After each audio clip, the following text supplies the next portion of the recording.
Good morning, everyone. So, after the completion of chapter 1, now we are going to start chapter 2. What is its name? Its name is atomic structure.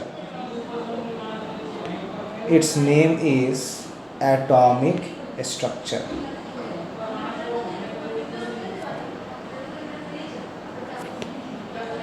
Its name is atomic structure. Now, first of all, हमें ये देखना है कि ये chapter किसके अंदर आता है।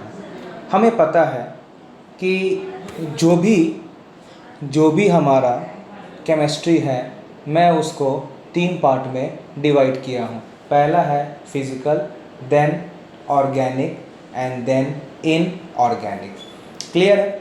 तो ये जो एटॉमिक स्ट्रक्चर है ये आपको आता है फिज़िकल केमिस्ट्री के अंदर। The chapter of atomic structure comes under physical chemistry. किसके अंदर आता है? ये आता है हमारा फिज़िकल केमिस्ट्री के अंदर में आता है। तो हम क्या बोल सकते हैं कि the branch of physical chemistry which deals with the structure of atom is known as atomic structure. So what is the meaning of atomic structure? What can I say? तो आप क्या लिखोगे? Branch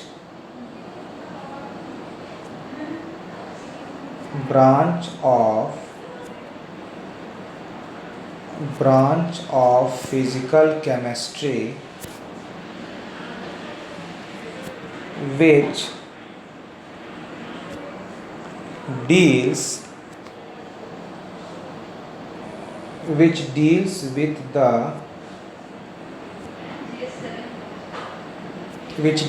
with the structure of atom।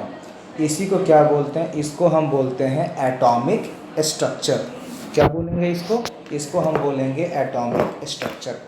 अब चलिए, अब पहले तो हम ये देखें कि हमें, अगर मैं बोर्ड के लिए पढ़ रहा हूँ या जेई के लिए पढ़ रहा हूँ या मैं मेडिकल के लिए पढ़ रहा हूँ, क्या क्या टॉपिक्स है जो हमें आपको पढ़ाना है और आपको पढ़ना है।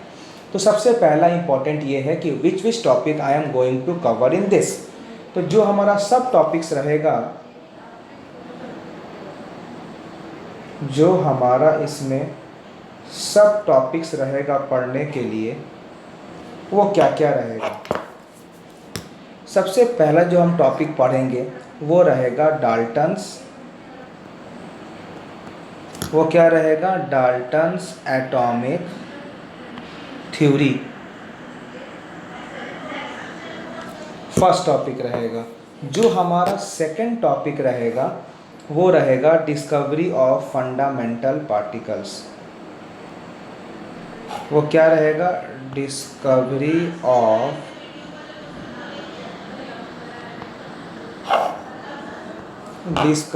Of fundamental particles.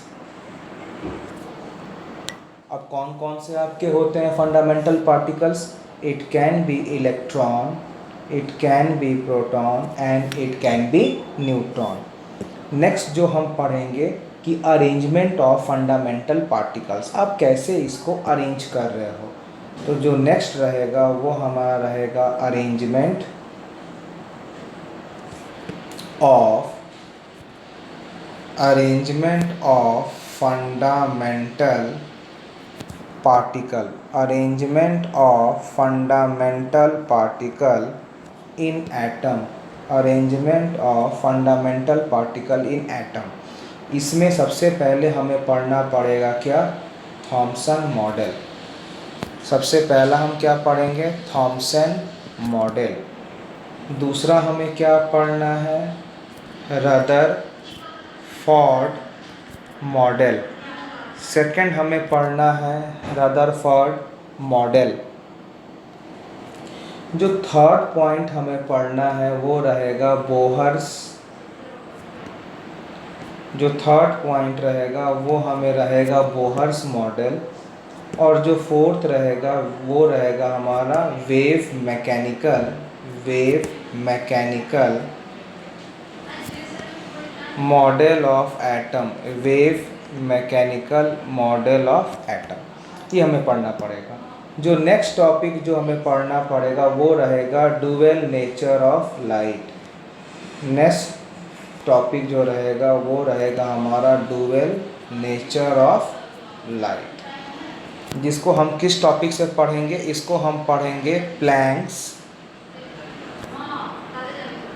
Planck's quantum theory. किस टॉपिक से पढ़ेंगे इसको हम पढ़ेंगे प्लैंक्स क्वांटम थ्योरी के नाम से पढ़ेंगे। नेक्स्ट जो हम पढ़ेंगे वो हमारा रहेगा photo electric effect. My next topic will be photo electric effect. Photo electric effect will be my next topic. Then हम क्या पढ़ेंगे? Dual nature of matter. Dual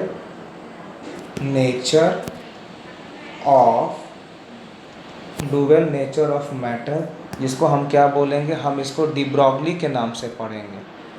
किस नाम से पढ़ेंगे? मैं इसको डी ब्रॉगली के नाम से पढ़ूंगा।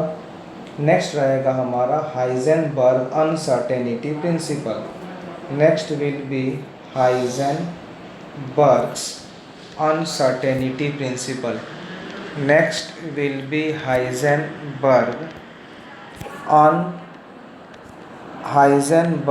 Uncertainty principle. और लास्ट में हमारा क्या रहेगा? Quantum number. लास्ट में क्या रहेगा? Last will be my quantum number. ये सारे टॉपिक्स हैं जो हमें इस चैप्टर में इसको पूरा करना है। जब हम पढ़ेंगे तो इतना ही पर हमें फोकस करना है, चाहे हमें जो भी एग्ज़ाम देना हो, बोर्ड का एग्ज़ाम देना हो, मेडिकल का देना हो, आईआईटी का देना हो या ओलंपियाड जो है। तो सबसे पहले हम स्टार्ट करते हैं डाल्टन्स एटॉमिक थ्योरी से। So my first topic will B Dalton's atomic theory. Dalton's atomic theory. What is your Dalton's atomic theory क्या होता है? देखिए, सबसे पहला इन्होंने पॉइंट क्या दिया था कि atom is the smallest particle of the element which can not be further सब डिवाइडेड। इन्होंने क्या बोला था? इन्होंने बोला था पहला पॉइंट कि atom is the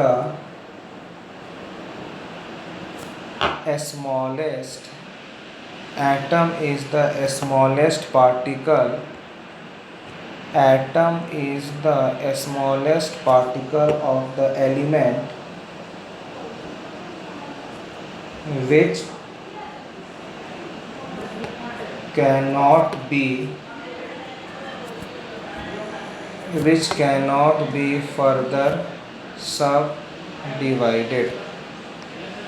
cannot be further subdivided. Second point इन्होंने क्या बोला था कि atoms of the same element are similar but different from the atoms of other element. What he told that कि atoms of the same element are similar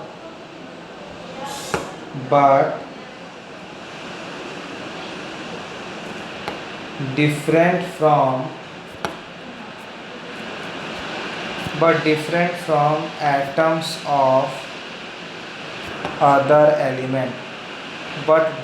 from atoms of other element. उन्होंने third point क्या बोला था कि atoms of different element will combine in the simple ratio and forms compound. atoms of the different element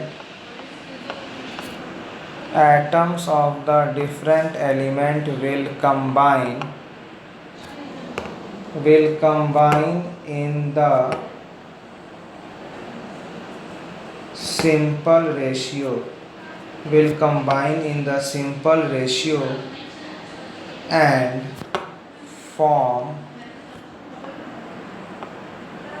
compound. जैसे अगर मैं example लेता हूँ, अब देखिए जैसे मान लीजिए कि अगर Mg और साथ में आपने O2 दोनों को जोड़ा तो ये बनता है MgO। आप बैलेंस करो तो ये भी 2 होगा, ये भी 2 होगा। तो आप क्या देख रहे हो कि यहाँ Mg हमने 2 लिया, मीन्स 2 क्या है, एक सिंपल नंबर है। O2 1 लिया, मतलब कि ये जो एलिमेंट्स हैं ये कंबाइन होते हैं सिंपल रेशियो, मतलब कोई फ्रैक्शन में नहीं होते हैं। क्योंकि अगर आप चाहोगे कि हम 1.5 mg ले लें तो ये पॉसिबल नहीं है। लास्ट में हम बोल रहे हैं कि atoms can neither be created nor be destroyed.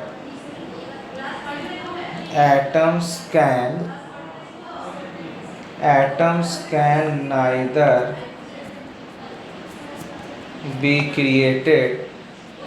can neither be created nor be destroyed। तो ये कुछ हमारे पोस्टुलेट्स थे, ये कुछ हमारे पोस्टुलेट्स किसके थे, डाल्टन्स एटॉमिक थ्योरी के।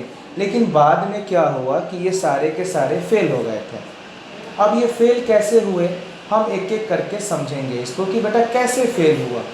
जैसे मान लीजिए सबसे पहला पॉइंट अब क्या देख रहे हो, क्या लिखा है कि atom is the smallest particle of the element which cannot be further सब डिवाइडेड। क्या लिखा है बेटा, देखिए लिखा है कि atom is the smallest particle of the element which cannot be further सब divided.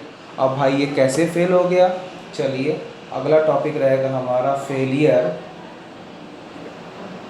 Of Dalton's atomic theory. Failure of Dalton's atomic theory,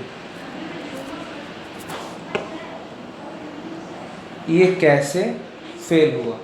तो पहला पॉइंट, अब देखिए पहला पॉइंट क्या हुआ कि जैसे जैसे टाइम पे टाइम बढ़ता गया तो आपने क्या देखा कि atoms were further divided into electrons, protons and neutrons. तो फेल हो गया। मतलब जो ये बोला गया था कि atoms can not be divided या atom is the smallest particle, तो ये फॉल्स हो गया। क्यों? क्योंकि जो हमारा एटम्स था वो क्या था कि it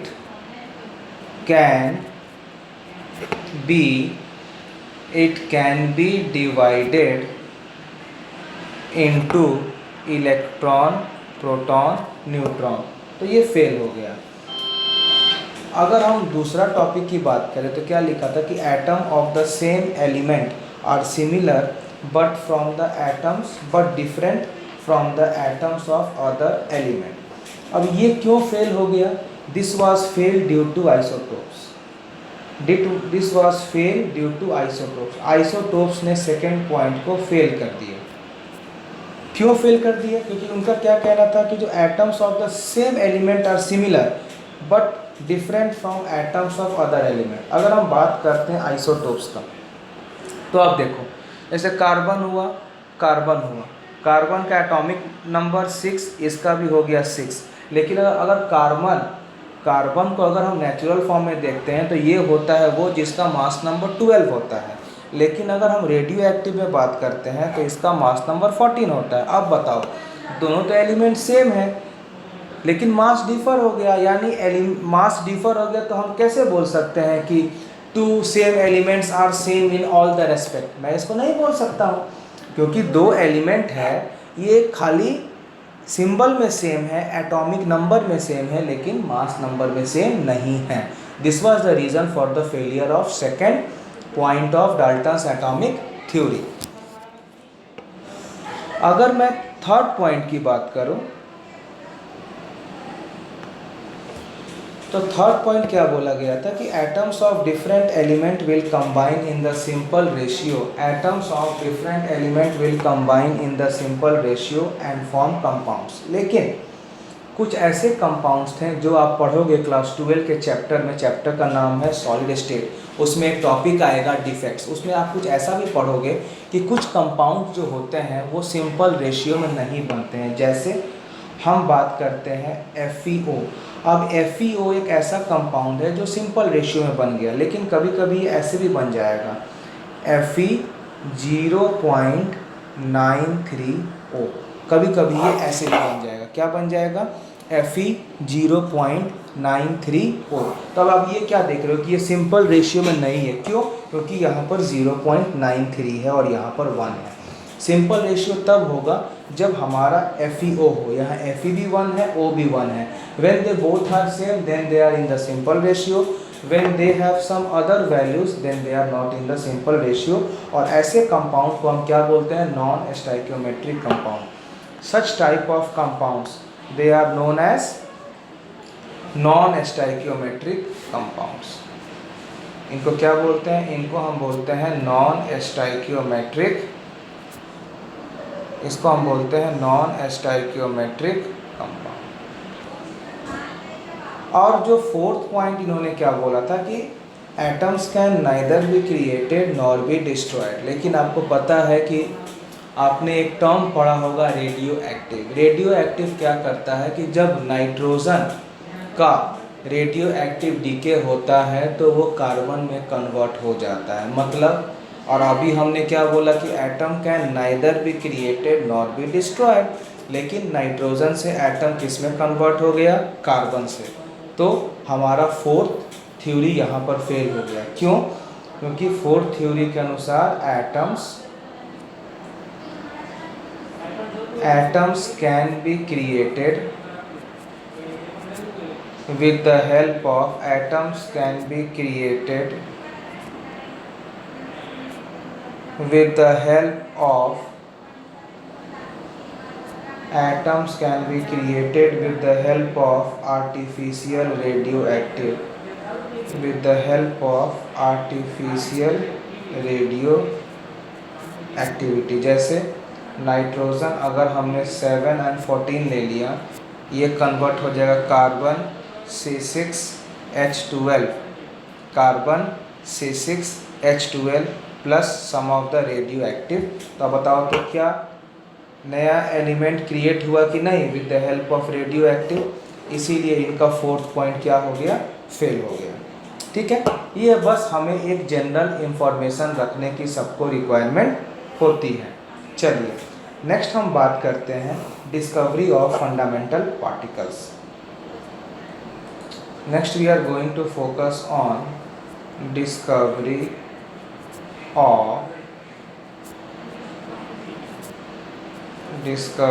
of fundamental particle। discovery of fundamental particle। अब देखिए इसमें हम सबसे पहले बात करेंगे discovery of electron. The first we are going to focus number 1, that is your discovery of electron. Discovery of electron जो पहला हम फोकस करेंगे कि what is discovery of electron और ये कैसे हुआ। डिस्कवरी ऑफ इलेक्ट्रॉन और ये कैसे हुआ, ठीक है। चलो तो नेक्स्ट हम जा रहे हैं पढ़ने डिस्कवरी ऑफ इलेक्ट्रॉन्स। इलेक्ट्रॉन का डिस्कवरी कौन किया था, कैसे हुआ था, ये सब के सब हम जा रहे हैं पढ़ने। अब देखिए जो डिस्कवरी ऑफ इलेक्ट्रॉन है इसका एक और नाम है, इसको क्या बोलते हैं, इसको हम डिस्कवरी ऑफ कैथोड रेस भी बोलते हैं। इसको हम क्या बोलते हैं, इसको हम डिस्कवरी ऑफ कैथोड रे भी बोलते हैं। डिस्कवरी ऑफ कैथोड रे क्या बोलेंगे इसको, इसको हम डिस्कवरी ऑफ कैथोड रे भी बोलते हैं। अब देखिए एक्चुअली इसमें उन्होंने साइंटिस्ट ने क्या किया था, क्या नहीं हुआ था, वो हम समझते हैं। देखिए इसमें साइंटिस्ट ने क्या किया था, एक डिस्चार्ज ट्यूब लिया था। मैं इसका डायग्राम बना रहा हूँ आपको समझाने के लिए।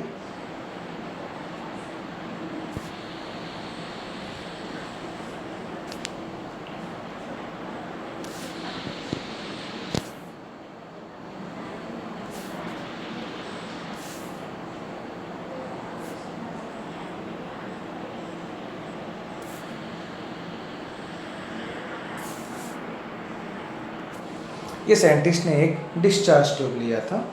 अब देखो आपको पता है कि बैटरी में छोटा वाला नेगेटिव होता है, बड़ा वाला पॉजिटिव होता है, यानी यहाँ से जो पार्ट आएगा ये नेगेटिव है और ये बड़ा वाला जुड़ा है तो ये पार्ट हमारा क्या हो गया, पॉजिटिव। और आपको पता है जो नेगेटिव होता है इसको हम क्या बोलते हैं, नेगेटिव वाले को हम बोलते हैं कैथोड। नेगेटिव वाले को हम क्या बोलते हैं, कैथोड बोलते हैं। और जो हमारा पॉजिटिव वाला है इसको हम क्या बोलते हैं, इसको हम बोलते हैं एनोड। पॉजिटिव वाले को क्या बोलेंगे, पॉजिटिव वाले को हम बोलते हैं एनोड। अब देखिए इसके अंदर जो भी हम गैस लिए थे this was at very very low pressure. जो भी हम गैस लिए थे वो क्या था, जो भी हम गैस लिए थे वो गैस क्या था, gas at very low pressure.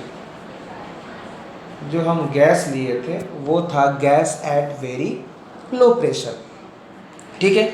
और यहाँ एक ओपनिंग था, ये ओपनिंग किस लिए था, यहाँ जो भी हमारा ओपनिंग्स था ये ओपनिंग्स किस लिए था,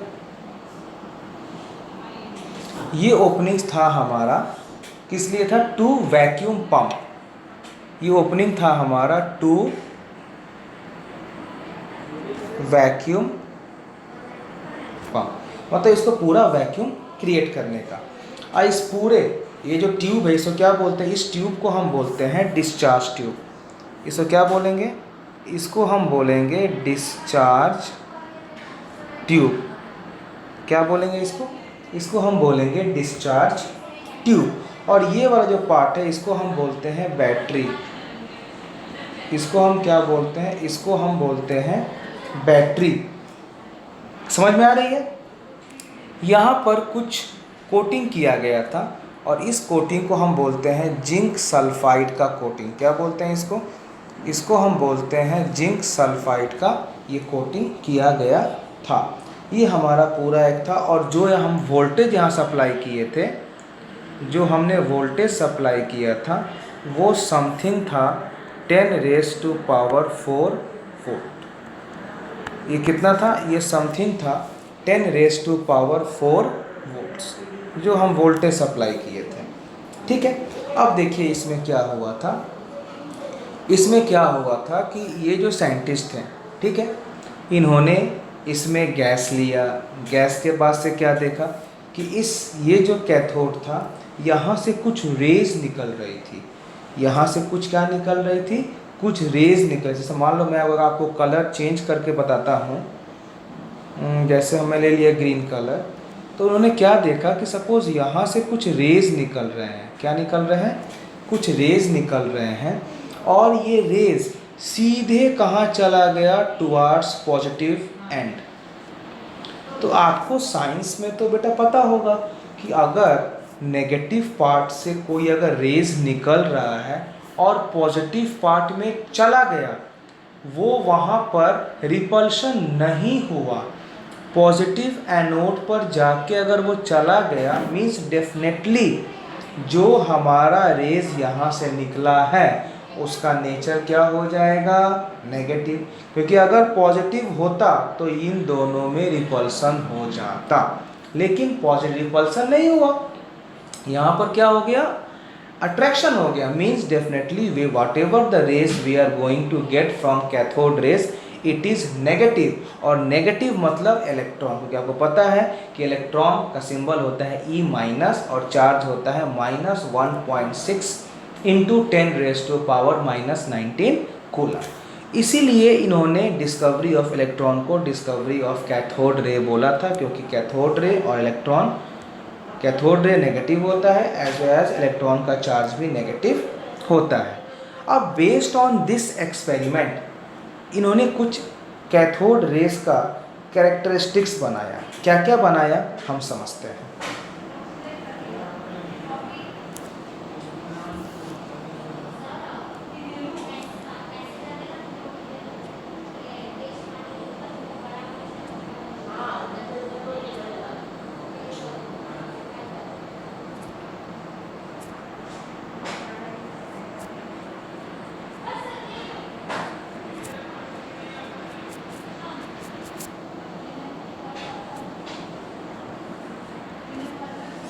characteristics of cathode rays.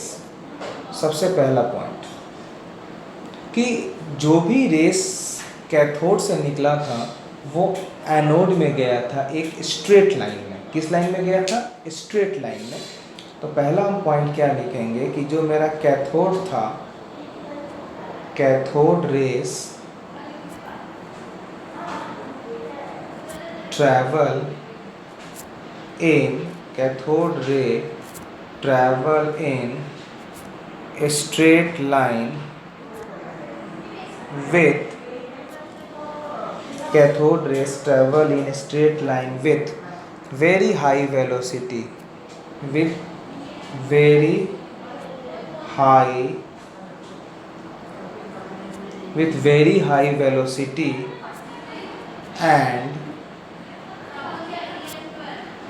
and produces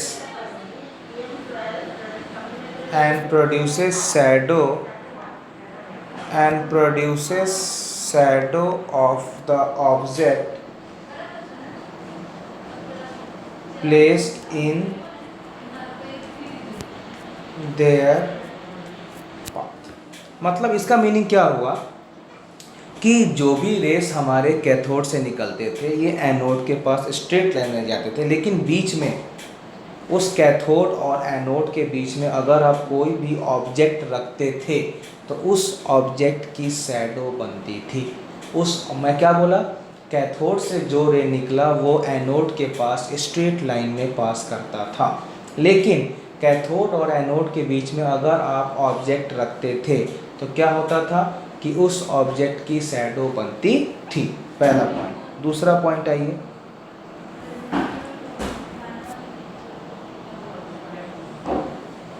कि cathode ray produce mechanical effect. क्या बोला जा रहा है? सेकेंड पॉइंट कि जो कैथोड रे था, cathode rays produce mechanical effect. मतलब इसमें ये देखा गया कि जैसे मान लीजिए सपोज ये आपका एक फ़ैन है,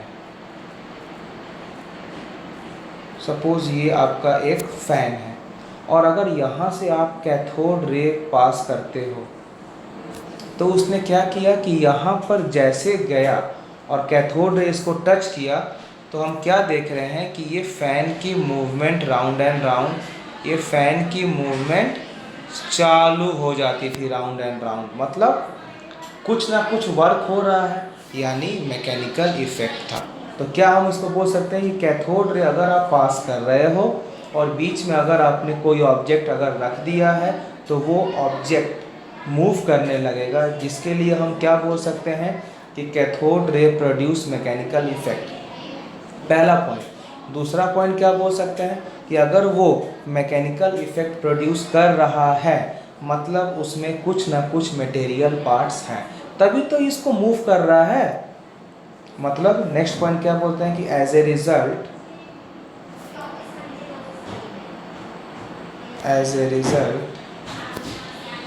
वी कैन से दैट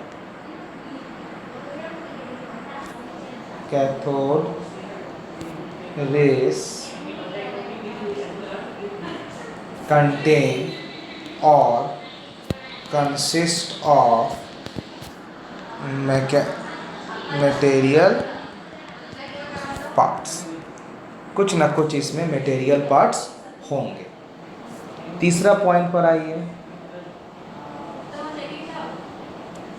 तीसरा पॉइंट क्या बोला गया कि जब हम इलेक्ट्रिकल एंड मैग्नेटिक फील्ड में कैथोड रे को अगर उस फील्ड से पास किया गया तो हमने क्या देखा कि जो कैथोड रेस था वो टुवार्ड्स पॉजिटिव प्लेट डेविएट हो गया।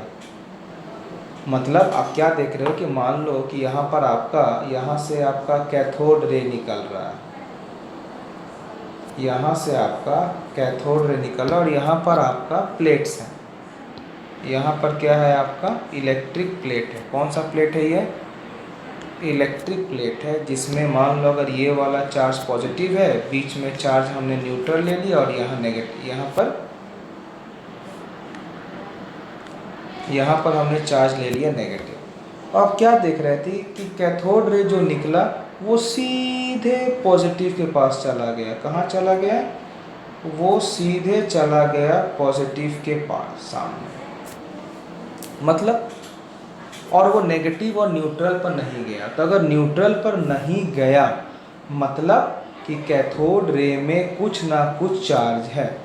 अगर वो न्यूट्रल पर नहीं गया मतलब कैथोड रे में कुछ ना कुछ चार्ज है, पहली बात। दूसरा, आप क्या देख रहे हो कि ये सीधे कहाँ चला गया? पॉजिटिव, यानी इसका जो चार्ज है वो डैम श्योर नेगेटिव चार्ज है। क्लियर है? नेक्स्ट पॉइंट, जिस तरह से आपने एक्सपेरिमेंट में देखा कि मैंने क्या बोला था कि यहाँ पर हमने जिंक की कोटिंग भी की है। जिंक की कोटिंग क्यों किया था? क्योंकि अभी मैंने आपको बताया कि कैथोड रे में कुछ मटेरियल पार्टिकल्स भी है, कुछ मटेरियल पार्ट्स है जो यहाँ पर आने के बाद with the help of zinc coating ये शाइन करते थे। क्या करते थे? शाइन करते, चमकते थे। तो नेक्स्ट पॉइंट हम क्या बोल सकते हैं इसमें कि cathode ray creates cathode rays create fluorescent. ठीक है। नेक्स्ट हम क्या देख रहे थे कि दे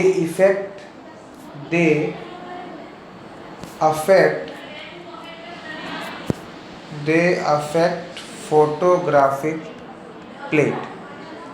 ये फोटोग्राफिक प्लेट को भी अफेक्ट कर रहे थे क्योंकि ये सारे के सारे कहाँ जा रहे थे? पॉजिटिव के पार्ट में। नेक्स्ट इसमें कुछ इम्पॉर्टेंट इंफॉर्मेशन है जो आपको याद रखना है। सबसे पहले, what is the mass of electron?